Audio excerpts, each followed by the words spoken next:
Pada suatu hari di sebuah sekolah telah terjadi sebuah penculikan seorang anak laki-laki yang diambil secara paksa. Pada saat itu, sang penculik langsung menelpon ayah bocah tersebut yang merupakan seorang arsitek. Yang kemudian, sang penculik tersebut meminta sebuah tebusan yang sangat besar jikalau putranya ingin dibebaskan. Sementara di luaran sana, para media sedang ribut mempermasalahkan kasus penculikan dan berharap bahwa polisi favorit mereka melakukan penyelamatan pada saat itu juga. Setibanya para penculik di markasnya, mereka langsung membentak-bentak bocah laki-laki tersebut agar tidak menangis karena telah mengganggu ketenangan mereka. Sang penculik kini nampak bahagia karena ia sebentar lagi akan mendapat uang yang sangat banyak, yang nantinya mereka akan hidup mewah. Kemudian berhenti dari pekerjaan tersebut, dan tak lama kemudian seorang polisi gagah bernama Chulbul Pandey mendatangi markas para penculik tersebut.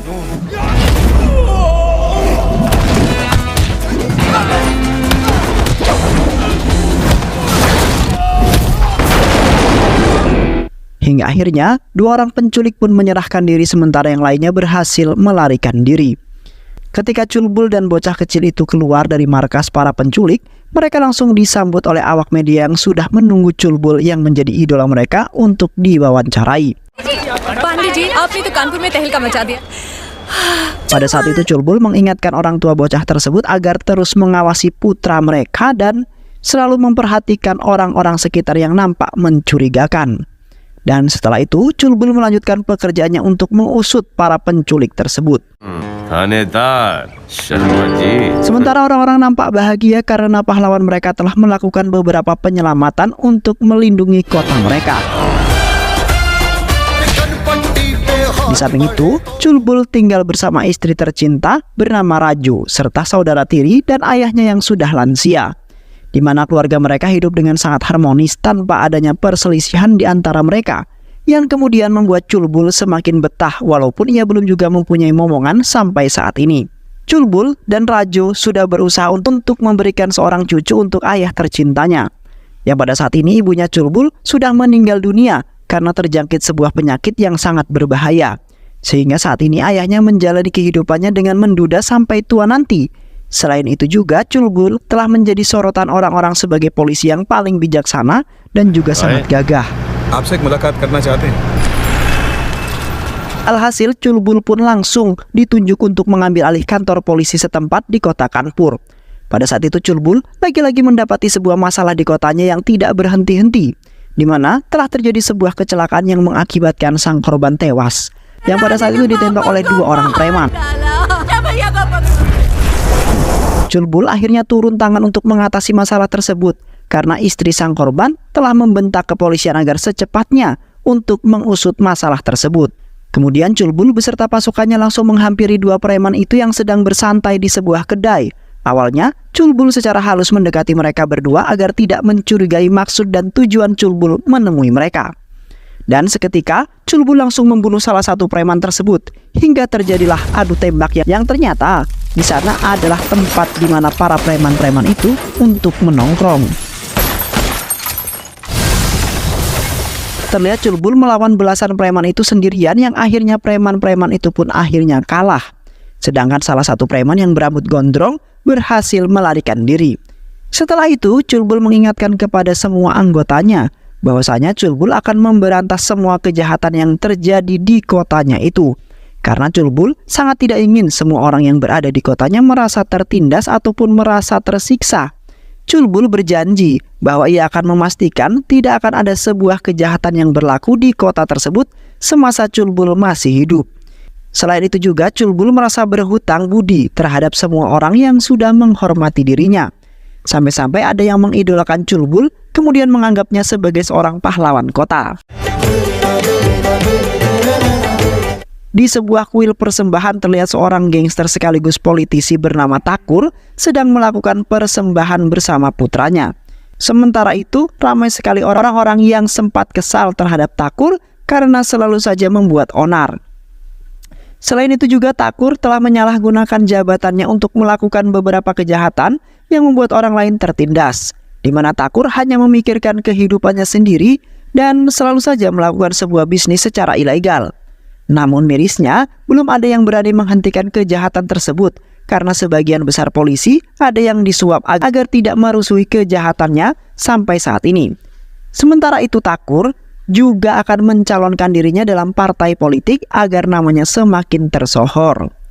Thakur tidak memikirkan omongan orang lain yang sangat menyakitkan karena yang paling penting hidupnya bahagia untuk selama-lamanya. Di hari libur, Chul Bul menghabiskan waktu bersama istri untuk bersenang-senang dan juga berbelanja. Chul Bul kemudian menyempatkan waktu untuk Raju karena sampai saat ini ia masih sering merasa kesepian karena belum memiliki seorang momongan. Di samping itu juga Chul Bul selalu mengingatkan saudaranya Maki untuk segera mencari pasangan karena Chul Bul selalu merasa kasihan ketika Maki melihat kemesraan Chul Bul dengan Raju yang mungkin saja membuatnya iri. Yang pastinya Chul Bul akan selalu mencarikan wanita yang terbaik untuk Maki supaya Maki bisa menjalani hidup bahagia seperti Chul Bul dan juga Raju sampai saat ini. Selain itu juga ayah mereka selalu mendukung anak-anaknya untuk menjadi orang yang lebih baik lagi, di mana ayah mereka berharap Chul Bul dan Maki bisa menyenangkan ayahnya sampai menghembuskan nafas yang terakhir. Di setiap harinya, Chul Bul pasti saja menemukan banyak masalah yang terjadi di kotanya tersebut, di mana Chul Bul telah menemukan salah seorang pengendara truk yang telah memaksa petugas penjaga di wilayah itu agar ia bisa masuk tanpa harus diperiksa, di mana pria tersebut ternyata telah menyelundupkan barang-barang terlarang, yang kemudian Chul Bul langsung mengamankan pria tersebut. Selain itu juga, Chul Bul dan anggotanya langsung melakukan sebuah operasi penggeledahan truk-truk yang melewati perbatasan, yang kemungkinan saja ada salah satu dari mereka yang menyelundupkan barang-barang tersebut. Tak lama kemudian, putranya Thakur mendatangi Chul Bul dan anggotanya dengan raut wajah yang tidak senang atas operasi tersebut. Putranya Thakur kemudian memberikan segepok uang, kemudian memerintahkan Chul Bul agar memberhentikan operasi tersebut. Pada saat itu, terlihat Chul Bul dan yang lainnya malah mempermainkan putranya Thakur. Chul Bul juga mengatakan bahwa ia tidak mempan atas suapan apapun karena Chul Bul mempunyai niat untuk mengamankan kota tersebut, yang kemudian membuat putra Thakur langsung terbakar emosi sekaligus memiliki dendam terhadap Chul Bul yang ingin mengusik mereka. Di samping itu Chul Bul beserta keluarga menghadiri acara di kantornya yang akan memberikan sebuah penghargaan di setiap tahun, di mana Chul Bul kali ini yang mendapatkannya walaupun baru saja menetap di stasiun tersebut, di mana semua polisi telah menilai Chul Bul sebagai polisi yang sangat luar biasa serta pemberani, yang kemudian mereka hanya bisa memberikan sebuah penghargaan sebagai ciri khas kebanggaan tersendiri. Dan nantinya Chul Bul akan naik pangkat jikalau Chul Bul berhasil menyelesaikan beberapa masalah yang kerap terjadi di kotanya. Sementara itu, Chul Bul juga ikut senang karena dirinya sudah dipandang baik oleh semua orang. Chul Bul juga berjanji bahwa ia akan mengabdi untuk negara dan tidak akan pernah mengecewakan orang-orang yang sudah mempercayai dirinya. Selain itu, Chul Bul dan anggotanya melakukan penjagaan di acara kampanye yang telah digelar oleh Thakur, di mana Thakur akan mencalonkan diri secepat mungkin karena ia merasa tersaingi dengan pesaingnya yang berada di kota sebelah. Pada saat itu Thakur mengatakan bahwa ia mengayomi semua orang serta membina sampai sukses, di mana Thakur tidak ingin melihat orang-orangnya menjadi orang yang miskin, bahkan tidak berguna sama sekali. Sementara itu Chul Bul yang mendengarkannya pun menganggap remeh perkataan tersebut, karena tidak mungkin Thakur akan melakukan itu semua. Yang pastinya Thakur akan menyalahgunakan kekuasaannya itu demi kepentingan dirinya pribadi. Sedangkan Thakur mendapat informasi dari putranya bahwa Chul Bul sedikit demi sedikit ingin mengganggu bisnis ilegalnya, di mana Chul Bul pernah berkata bahwa ia tidak akan pernah membiarkan kejahatan terjadi di kotanya tersebut.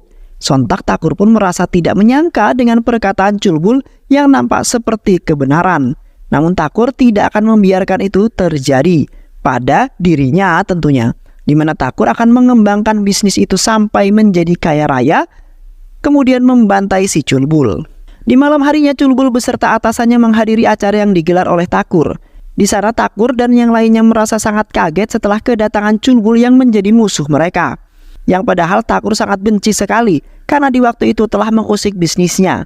Pada saat itu Thakur mencoba menahan amarahnya terhadap Chul Bul yang seringkali ikut campur dalam bisnis ilegalnya, bahkan berniatan ingin menghancurkan dirinya. Sementara itu Chul Bul nampak bersikap sombong di hadapan Thakur, beserta yang lainnya, di mana Culbul tidak akan pernah menyerah dalam pemberantasan kejahatan yang terjadi di kota itu. Walaupun harus berhadapan langsung dengan Thakur yang katanya adalah seorang gangster yang terkenal akan kekejamannya. Yang kemudian Culbul pun terus saja membuat lewekan hingga membuat Thakur merasa sangat marah besar. Setelah acara selesai, terlihat Thakur baru menampakkan amarahnya terhadap Culbul yang berani-beraninya telah menantang dirinya. Thakur sangat kesal dan merasa ingin membunuh dengan tangan Thakur sendiri, di mana Thakur baru saja menemukan seorang yang berani dengannya, bahkan malah menantang Thakur beserta yang lainnya. Sementara itu Baca dan Ganda pun ikut kesal, karena di waktu itu telah menantang mereka berdua dengan penuh keberanian, di mana Culbul telah mengatakan bahwa ia akan menghancurkan bisnis ilegal Thakur hingga berkeping-keping. Seketika Thakur pun semakin terbakar emosi terhadap Culbul. Thakur kemudian berasumsi bahwa dirinya akan mencelakai Culbul sampai keturunannya nanti, karena Culbul sudah sangat berani menantang Thakur dengan penuh keberaniannya itu. Keesokan harinya seorang wanita cantik bernama Anjani baru saja pulang dari membenahi rekeningnya.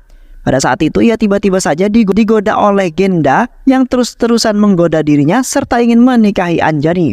Sontak Anjani pun merasa risih karena ia sebentar lagi akan menikah dengan pria pilihannya sendiri. Sementara Genda merasa sangat marah setelah mendengar bahwasanya Anjani ingin menikah dengan laki-laki lain. Seketika hati Genda pun merasa terpukul dengan sangat keras, karena Anjani sudah mengkhianatinya. Walaupun sebenarnya Anjani tidak mengakui akan cinta tersebut, yang kemudian Anjani beserta ayahnya pun mengadu ke kantor kepolisian mengenai gangguan yang dilakukan oleh Genda di setiap harinya. Culbul dengan senang hati karena Culbul tidak ingin melihat kedudukannya merasa tidak nyaman, di mana Culbul pernah mengatakan bahwa ia akan melakukan apapun demi bisa membuat semua orang selamat. Anjali. Di saat ayah Culbul hendak pulang dari berdoa, tiba-tiba saja ayah Culbul dimasukkan ke dalam mobil yang ditumpangi oleh Genda. Genda kemudian mengatakan bahwa ia akan membunuh seluruh keluarganya jika Culbul terus mencampuri kegiatan ilegalnya Baca. Di mana pada saat itu Genda sudah memberikan peringatan yang sangat keras, yang pastinya Genda akan bertindak secara jikalau Culbul masih saja mengacaukan bisnisnya. Sontak ayahnya Culbul pun merasa ketakutan, kemudian segera pulang ke rumah dan mengadukan semua perkataan yang diucapkan oleh Genda. Pada saat itu ayahnya Culbul nampak memarahi Culbul habis-habisan karena sudah berani-beraninya mengusik seorang gangster hanya karena pekerjaan yang kini sebagai polisi kota dan akan beresiko tinggi bahkan nyawa keluarga taruhannya. Kemudian ayah Culbul mengingatkan kembali agar Culbul tidak lagi mengganggu bisnis ilegalnya Thakur, di mana ayahnya tidak memikirkan orang lain dan pastinya hanya keselamatan keluarga yang paling penting.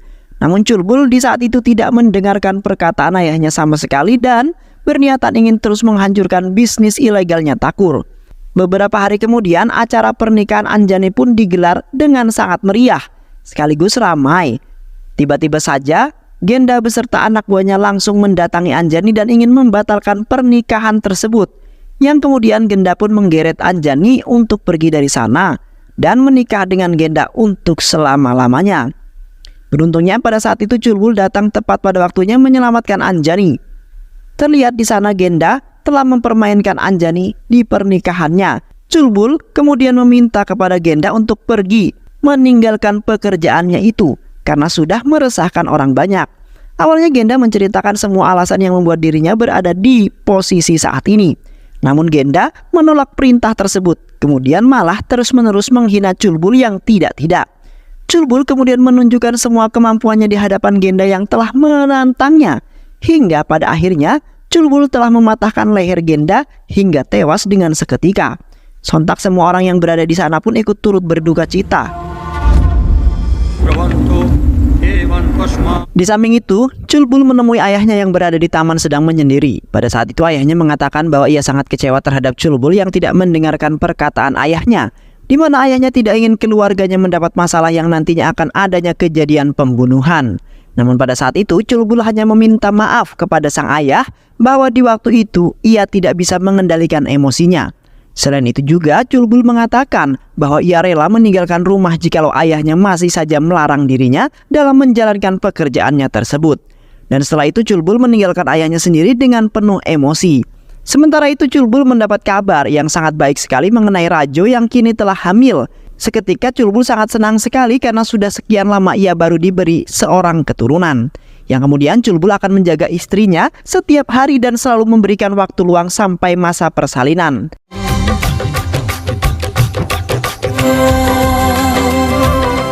Namun di satu sisi Culbul mendapat sebuah saran dari semua orang untuk meninggalkan Baca demi keselamatan keluarganya. Karena bisa saja Bacaca akan melakukan penyerangan secara tiba-tiba dan kini ia memiliki kesempatan untuk mencelakai Rajo yang sedang hamil tentunya. Semua keluarganya tidak ingin itu semua terjadi pada Rajo yang pastinya akan menyesalinya. Namun Culbul masih saja mengokohkan pendiriannya untuk memberantas kejahatan-kejahatan tersebut termasuk Takur dan juga Bacaca, di mana Culbul harus menepati janji serta perkataannya terhadap semua orang. Di sisi lain, nampak Takur beserta Bacaca dan anak buahnya sedang melakukan upacara pembakaran mayatnya Genda. Di saat itu, Takur nampak sedih setelah kehilangan Genda yang menurutnya sangat berarti sekali dalam kehidupannya. Di samping itu, Bacaca berjanji kepada ayahnya untuk membalas kematian saudaranya sebelum pemilihan. Tetapi ia menghadapi tekanan dari partainya sendiri untuk mengutuk tindakan Genda demi partainya. Yang kemudian Takur beserta yang lainnya pun pergi ke kantor polisi untuk mengusut kasus kematiannya Genda. Yang sampai saat ini kepolisian pun tidak ada satupun orang yang ingin mengusutnya hanya karena Genda adalah anak dari seorang gangster. Alhasil mereka menemui Culbul yang kebetulan sekali lewat di hadapan mereka. Seketika Takur langsung meminta kepada Culbul untuk mempertanggungjawabkan semua itu, di mana Takur sangat ingin bersama Genda saat ini. Namun pada saat itu Culbul tidak merasa gelisah sama sekali, bahkan malah menantang Bacaca untuk duel saja. Karena Culbul sudah capek dikejar-kejar oleh Takur yang selalu saja membuat masalah terhadap dirinya. Dan setelah itu pun Culbul langsung pergi dari hadapan Takur dengan wajah yang songong. Pada saat itu Culbul sedang bekerja, Rajo dan saudara tirinya yaitu Maki menggunakan kesepakatan tersebut untuk berduaan di dalam kamar, di mana Maki belum juga menemukan pasangan hidup dan malah mencintai saudara tirinya yaitu Rajo. Hingga pada saat itu mereka telah mesra-mesraan di rumah dan beruntungnya Culbul dan ayahnya tidak mengetahui akan hal tersebut. Karena jikalau Culbul mengetahuinya, maka seketika Culbul akan berubah menjadi harimau yang sangat ganas dan siap memakan mangsanya. Namun di samping itu juga Culbul sempat merasa ada yang aneh dengan Rajo dan Maki yang nampak dekat sekali. Karena sebelumnya mereka berdua tidak pernah akur walaupun di hadapan Culbul. Yang kemudian Culbul hanya berpositif thinking serta berharap bahwa tidak akan terjadi hal-hal yang aneh dalam keluarganya tersebut. Sementara itu Bacaca masih kebingungan dalam menyelesaikan masalah tersebut. Karena Bacaca merasa sangat risih jika ia belum menemukan solusi untuk bertindak adil dalam partai politiknya, di mana Bacaca hampir saja menyerah karena tidak ada satu orang pun yang membantunya sama sekali. Selain itu juga, ia harus berhadapan dengan Culbul yang telah menantangnya untuk duel jikalau merasa tidak terima. Namun Bacaca masih memikirkan hal tersebut lagi, karena dirinya telah bergabung dalam partai politik dan ditambah lagi ayahnya selalu saja memarahi dirinya. Alhasil Bacaca pun tidak bisa menyelesaikan semua itu dengan sangat mudah. Yang kemudian ia serahkan semuanya kepada anak buahnya. Keesokan harinya, Maki dan Rajo pergi ke kuil untuk berdoa agar dapat hajat mereka dikabulkan. Pada saat itu Rajo sangat senang sekali bisa pergi bersama Maki, karena di satu sisi Rajo sedang tidak dapat perhatian serta kasih sayang dari Culbul yang selalu sibuk mengurus pekerjaannya. Ketika mereka hendak pulang, seketika mereka bertemu dengan Bacaca dan Takur yang kebetulan lewat di sana juga. Dan seketika Bacaca pun langsung mendorong Rajo hingga mengelinding dari tangga paling atas hingga turun ke bawah. Sedangkan Maki telah ditembak hingga jatuh terkapar di sisinya Rajo, di mana Bacaca pun sudah habis pemikirannya untuk melawan Culbul lagi. Ya akhirnya Bacaca hanya bisa mencelakai keluarganya sebagai wujud balas dendam atas kematian saudaranya. Sedangkan Rajo dan Maki langsung dilarikan ke rumah sakit untuk menjalankan perawatan, di mana pada saat itu Rajo telah kehilangan janinnya ataupun keguguran. Setelah Culbul menemui Rajo yang sedang termenung memikirkan janinnya tersebut, Culbul langsung bertindak sesegera mungkin untuk membantai orang-orang yang telah membuat istrinya menderita pada saat itu juga. Terlihat Culbul langsung bergegas pergi ke lokasi di mana Takur, Bacaca dan yang lainnya berada. Sesampainya di sana, Culbul langsung menghabisi semua anak buah Takur yang sangat banyak, di mana Culbul telah melampiaskan semua amarahnya di saat ia bertarung.